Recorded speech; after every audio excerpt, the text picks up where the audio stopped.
MP CM Ramesh చేసినటువంటి comments ఈ మధ్య కాలంలో తెలంగాణ ఆంధ్ర రాష్ట్రాల్లో పెద్ద దుమారమే రేగాయని చెప్పాలి. ఓ పక్క నుంచి చూస్తుంటే సీఎం రమేష్ చేసినటువంటి ఆరోపణల విషయం అంటే ఏవైతే ఉన్నాయో 9 అంశాల మీద మాట్లాడారు ఆయన. బీఆర్ఎస్ పార్టీ బీజేపీలో విలీనం చేయమని, ఆయన ఇంటికి వెళ్ళామని, అలాగే కవిత విషయంలో బయటికి తీసుకురావాలని, ఈ విషయాలన్నీ ఒక్కసారి మనం చర్చించే ప్రయత్నం చేద్దాం. మనతో పాటు ఉన్నారు బీఆర్ఎస్ పార్టీ లీడర్ సుమిత్ర గారు. నమస్తే మేడం. నమస్తే. ఎలా ఉన్నారు? చెప్పండి, అసలు అంటే బీఆర్ఎస్ పార్టీ బీజేపీలో విలీనం అనేది అసలు ఉంటుందా? అంటే సీఎం రమేష్ చేసినటువంటి ఆరోపణలకి మీరు ఏం మాట్లాడారు? సీఎం రమేష్ చేసినటువంటి ఈ వ్యాఖ్యలు బీఆర్ఎస్ గా ఖండించదగ్గవి, హాస్యాస్పదమైనటువంటి వ్యాఖ్యలు.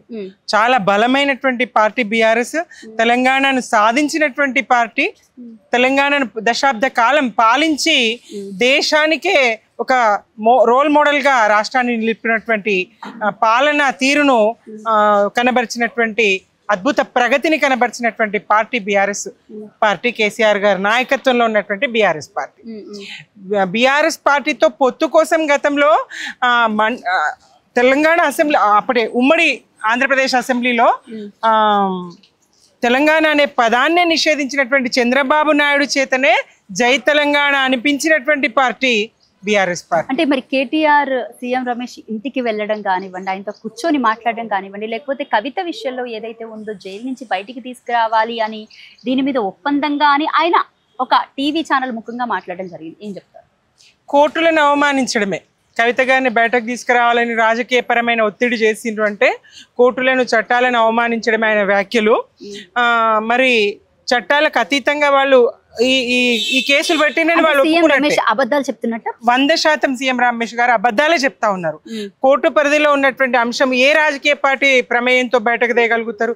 ఈ సీఎం రమేష్ గారు కంచె గచ్చిబౌలి భూముల దాని వెనుక ఆయన కుట్ర ఉన్నది, ఆయన దాన్ని హస్తగతం చేసుకోవాలనేటువంటి ఆలోచన ఉన్నది. కాబట్టి దీన్ని బీఆర్ఎస్ అడ్డుకున్నది. బలంగా బీఆర్ఎస్ అడ్డుకోవడం మూలంగానే కంచగచ్చిబౌలి భూములు, అటు విద్యార్థులు అయితేనేది, ఇటు మేధావులు అయితేనేది, యావత్ తెలంగాణ సమాజం కదిలి ఆ భూముల సేకరణను, అటవీ నిర్మూలన కార్యక్రమాన్ని అడ్డుకున్నాయి. మరి దాన్ని మనసులో పెట్టుకొని కక్షపూరితంగా ఈ విధమైనటువంటి దుష్ప్రచారం చేసి బురద జల్లాలనేటువంటి కుట్ర సీఎం రమేష్ది తప్ప ఇంకేమీ లేదు. ఆయన తనను వాషింగ్ పౌడర్ నిర్మా చేసుకోవడానికి, తన మీద ఉన్నటువంటి కేసులు పోగొట్టుకోవడానికి ఆయన ఏమైనా చేసి ఉండొచ్చు గతంలో. బీఆర్ఎస్ మాత్రం అట్లా చేయదు. శిక్షలకైనా, కోర్టులకైనా, దేనికైనా సిద్ధపడి మరి అలా విలీనం చేసే ప్రసక్తే ఉంటే కవిత గారు అసలు జైలుకే పోరు కదా. కేసు ముందే, ఈడీ కేసు ముందే ఉండదు కదా అసలు. మరి ఇట్లాంటి అవాస్తవమైనటువంటి, అబద్ధమైనటువంటి ఆరోపణలు, ఈ కుట్రపూరిత ప్రచారాలు యావత్తు తెలంగాణ సమాజం గమనిస్తూ ఉంది. వీళ్ళు వాళ్ళే నవ్వుల పాలవుతా ఉన్నారు. ఇలాంటి మాటలు మాట్లాడి ఎవరైతే మాట్లాడుతున్నారో వాళ్ళు నవ్వుల పాలు, ప్రజల దృష్టిలో వాళ్ళు చులకన అవుతా ఉన్నారు.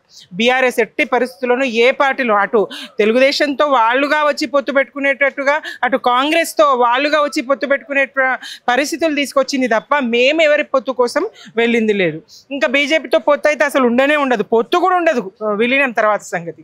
బలమైనటువంటి పార్టీ, దేశవ్యాప్తంగా నాయకత్వం వహించాలనేటువంటి టీఆర్ఎస్ను బీఆర్ఎస్గా మార్చుకున్నటువంటి పార్టీ. ఏ రకంగా చూసినా బీఆర్ఎస్ విలీనం అనేది జరగదు. ఈ దుష్ప్రచారం ఆపకపోతే న్యాయపరమైనటువంటి చిక్కుల్లో వాళ్ళు పడతారు. తప్పకుండా దీని మీద చర్యలు ఉంటాయి, ఎండగట్టడమే ఉంటుంది.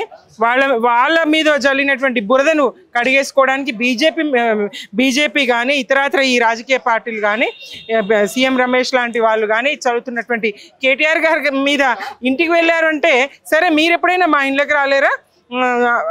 ఆంధ్ర పాలకులు, ఆంధ్ర ప్రజాప్రతినిధులు కేసీఆర్ గారిని కలవలేదా? ఏదైనా సందర్భంలో వెళ్తే పలానా దానికోసమే వెళ్ళినని అనుకోవాలి ఎందుకు? అలాంటి ప్రచారం చేయడం ఏంటి దుర్మార్గం కాకపోతే? ఈ ప్రచారాన్ని కేటీఆర్ గారు కానీ, బీఆర్ఎస్ పార్టీ కానీ ఎట్టి పరిస్థితిలో ఏ ఆంధ్ర వలస పాలకులకు వాళ్ళ దగ్గరికి వెళ్ళినా తెలంగాణ ప్రయోజనాల కోసమే తప్ప వేరే ఉద్దేశం కాదు. ఎవరిని కలిసినా అది తెలంగాణ ప్రయోజనాల కోసం, తెలంగాణకు మేలు జరుగుతుందంటే బొంత పురుగును కూడా ముద్దాడుతా అన్నటువంటి వ్యక్తి కేసీఆర్ గారు. రైట్ మేడం, మరొక విషయం ఏంటంటే ఆంధ్ర వాళ్ళకి సంబంధించి ఇక్కడ తెలంగాణ రాష్ట్రంలో ఎంతో మందికి కాంట్రాక్టర్లు ఇచ్చావని, పనులు చేయించుకున్నావని, ఎంతమంది ఆంధ్ర వాళ్ళతో పని చేయించుకున్నామని చెప్పేసి మాట్లాడడం జరిగింది. మరి దానికి మీ సమాధానం? ఈ సీఎం రమేష్ చంద్రబాబు నాయుడు బినామీ. ఇక్కడ నడుస్తుంది చంద్రబాబు నాయుడు పాలన. చంద్రబాబు నాయుడు ఇంటి పక్కనే ఇల్లు ఉంటుంది. చంద్రబాబు నాయుడు ఎట్లా ఆడమంటే అట్లా, రేవంత్ రెడ్డి లాగానే సీఎం రమేష్ కూడా. ఆ రేవంత్ రెడ్డి ఇక్కడ తెలుగుదేశానికి నూకలు జల్లినాయని చెప్పేసి మరి ఆయన్ని కాంగ్రెస్లో చేర్చిండు.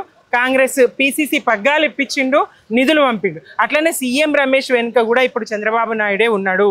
ఆంధ్ర దళారి మూకలు ఉన్నాయి. ఆంధ్ర దళారి సీఎం రమేష్ ఇవాళ కేటీఆర్ గారి గురించి మాట్లాడడం అయితే నిజంగా హాస్యాస్పదము. తెలంగాణ ప్రజలు ఖండిస్తారు తీవ్రంగా. అందరూ గమనిస్తూ ఉన్నారు వీళ్ళ ఏ రకంగానైనా బీఆర్ఎస్ మీద బురద జల్లాలనేటువంటి వీళ్ళ కుట్ర అర్థమవుతా ఉన్నది.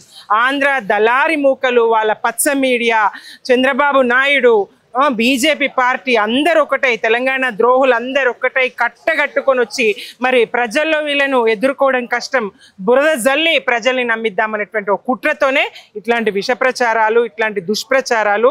సీఎం రమేష్ మరి దీనికి తప్పకుండా మూల్యం చెల్లించాల్సి ఉంటుంది. ఈయన చంద్రబాబు ఏజెంట్ కదా, చంద్రబాబు తొత్తు కదా, బినామీ కదా. ఎట్లాగైతే రేవంత్ రెడ్డి చంద్రబాబు బినామో అట్లాగే సీఎం రమేష్ కూడా వాళ్ళని ఎవరైతే కుంజిచ్చి బీఆర్ఎస్ పార్టీని, కేటీఆర్ గారిని విమర్శించమని పంపించిండ్రో తెలంగాణ సమాజం చూస్తూ ఉంది. అన్నీ అర్థం చేసుకునే స్థాయిలో, సోయగలిగిన స్థాయిలో ఇవాళ తెలంగాణ సమాజం ఉన్నది.